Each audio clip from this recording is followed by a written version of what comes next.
Protest, to me and to many people, is democracy in action. It is basically putting yourself in front of Live in Miami with their story tonight. Charles. Well, you saw police smiling a few moments ago. You are not seeing smiles here with the protesters. Marbles there with those marbles. My primary participation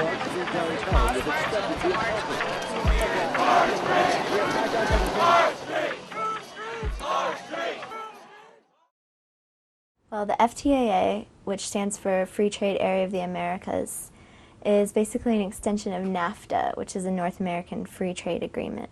In part, it's an attempt to take the market discipline that NAFTA created and extend it over 34 countries in the Western Hemisphere. NAFTA was a free trade agreement between Canada, the United States, and Mexico. One of the greatest problems of NAFTA is that it has facilitated a whole-scale undermining of the Mexican agricultural industry. Mexico has lost more than 1.3 million jobs in agriculture since NAFTA began. It's very dangerous because not only does it hurt the workers, it also hurts the environment and health and safety for all citizens. As far as what's wrong with it, the thing that gets most people is Chapter 11 in NAFTA, which most people think is going to be carried over into the FTAA. There's something in NAFTA called Chapter 11, which is a provision that allows companies, multinational corporations, to sue governments if they hurt profit in any way. And hurting profit could be banning something that's a known carcinogen. It's a fundamental violation of what democracy is and what America stands for. And that's just NAFTA. NAFTA, Canada, US, Mexico. FTAA is going to extend these kind of practices to every single country in the Western Hemisphere, except Cuba, of course, because of the embargoes.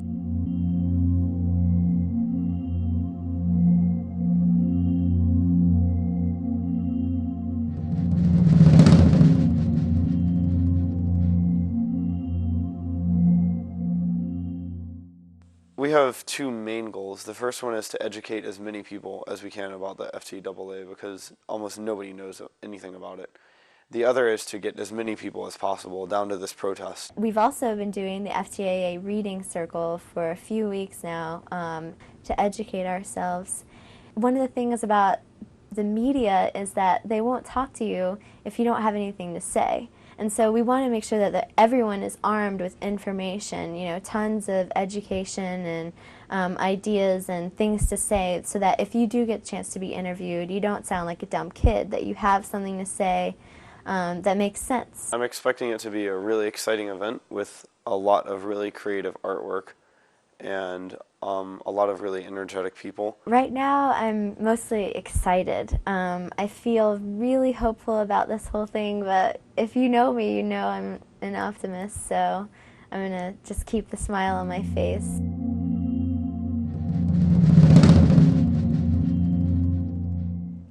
Got a lot of stuff just jumping all through my head. Really hectic, butterflies in my stomach, trying to get ahead in schoolwork, thinking a lot about just logistics once I'm in Miami. Miami has never seen anything like this before.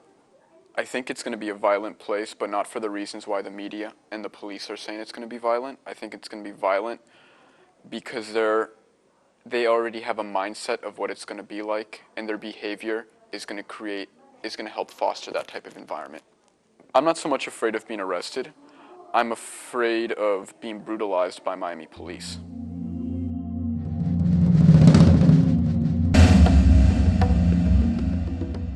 I'm going to be leaving today in just an hour probably to head down to Miami to join the grassroots march. I don't think there's a good probability of the meeting getting shut down, but I do think it's a goal of a lot of people.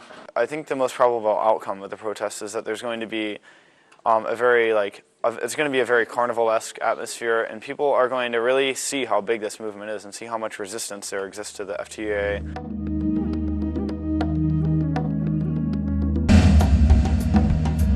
It is Thursday morning. It's about 10 o'clock. We've been on the bus for 9 hours. As we get closer, I get a little bit more nervous, just because it's more like nervous excitement, though, because I'm not nervous that we're going to get in trouble. It's been fun and exhausting, but we're here.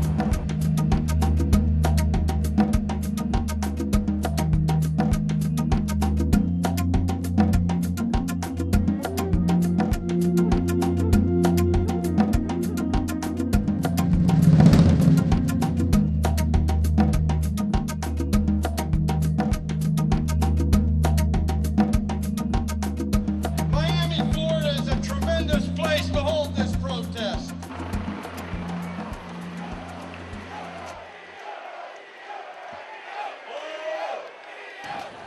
I woke up to the sound of helicopters.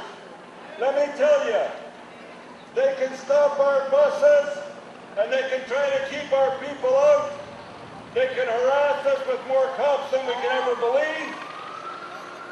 They can try to stop our people from getting in. But they sure as hell can't stop our movement for social and economic justice for the workers of the Americas. We think this is about workers and working families and how trade impacts on their lives.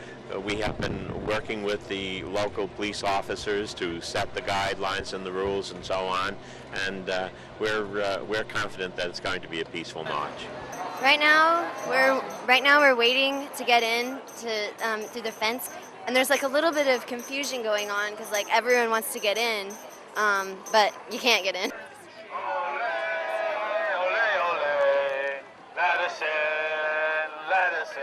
Well, today, been seeing and hearing a variety of things. We participated in what was supposed to be a direct action march this morning at 7 a.m., but we were surrounded by riot cops. And it was a peaceful march, but because we didn't have a permit, we were considered illegal, and we were closed in from all sides, and they even used tanks on us.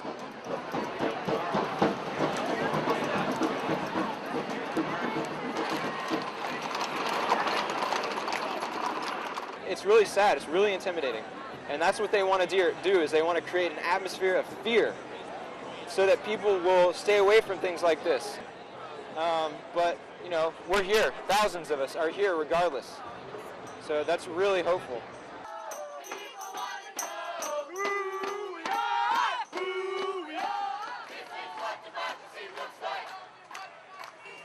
Tell me what democracy sounds like! Tell me what democracy sounds like!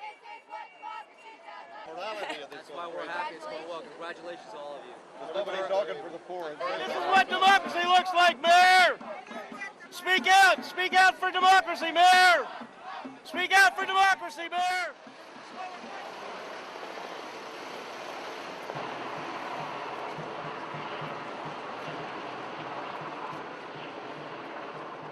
It's not over, but at this point I'm not totally happy with where it's going because I don't think we're doing what we need to do, which is effectively shut down the FTAA.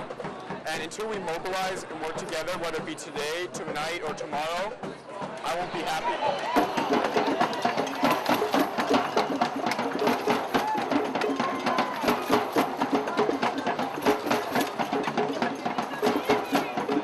Right now it's kind of tame.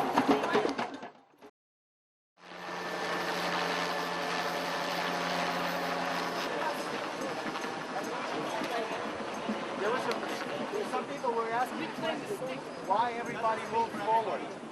We were all back there, and then we moved forward. Someone was asking the question why they did that. I don't know.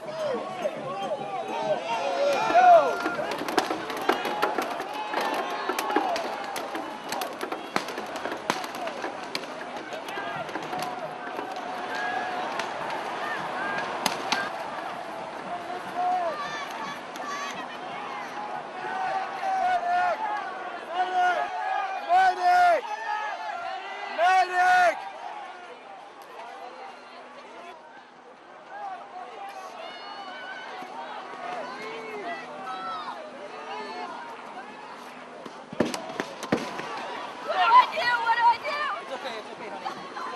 I need some water! I need a bottle of water! Water! She needs some water! Kneel down. Kneel down. Kneel down. Kneel down. Okay. Okay.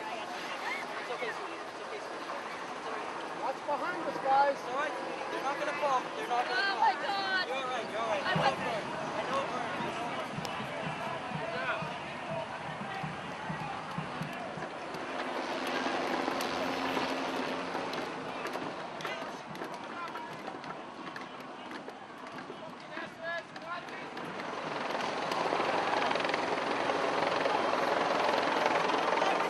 Police training, I know what they're doing. Where are you from? I live on the road. I'm a traveling artist and an ordained minister. I was meditating in front of them and I was cleaning trash. started to move, I started to move, and they shot me in the back.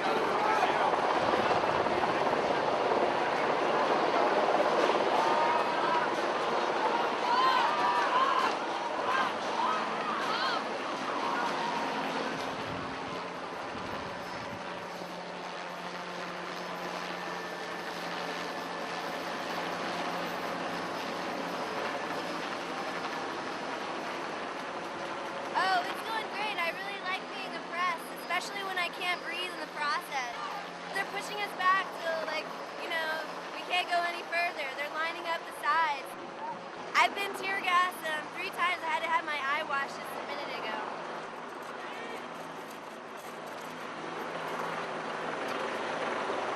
The media and the police helped create this mentality that it was going to be a violent place. They were expecting a violent environment, so their behavior created one. Once I was there, I couldn't help but feel like so angry because they definitely were aiming at people that weren't doing anything wrong.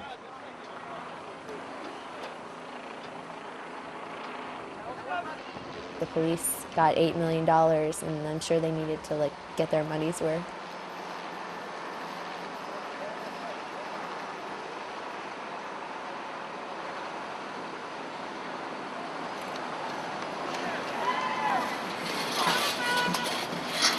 The amount of force that they use with armored vehicles, shooting people with all sorts of things, concussion grenades, arresting elderly people and medics and legal observers, that was totally out of line. The police were coming in from 3 sides and then eventually 4 sides to corral people in like cattle.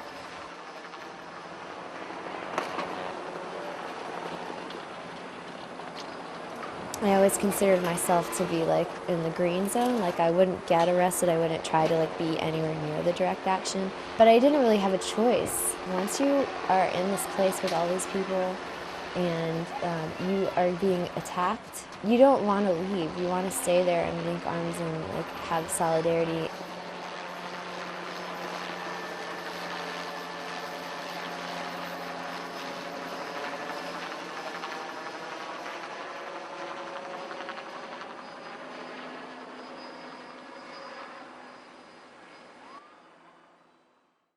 Protest, to me and to many people, is democracy in action. It is basically putting yourself in front of everybody, and you're in the streets and you're telling them what you stand for and what you believe for and what you want your government to do or to not do. I expected the police to be there, but I guess until you're looking at a line of riot cops shooting at you and charging you, you don't really realize what kind of society we live in. I feel so much anger towards the government and the police, and some of it's irrational and just fear and sadness. But I don't know. When I think about what happened, I start to get kind of cynical. Basically, we were acting in democratic fashion. We had a rally. We were trying to raise support, awareness, and education about this issue, and we were attacked for it. I feel I have a much more clear grip on what's really going on. I felt this is just one example of many blows to our First Amendment rights. I definitely think that this protest is a reality check. If anything, it made me probably a little bit more radical and much more steadfast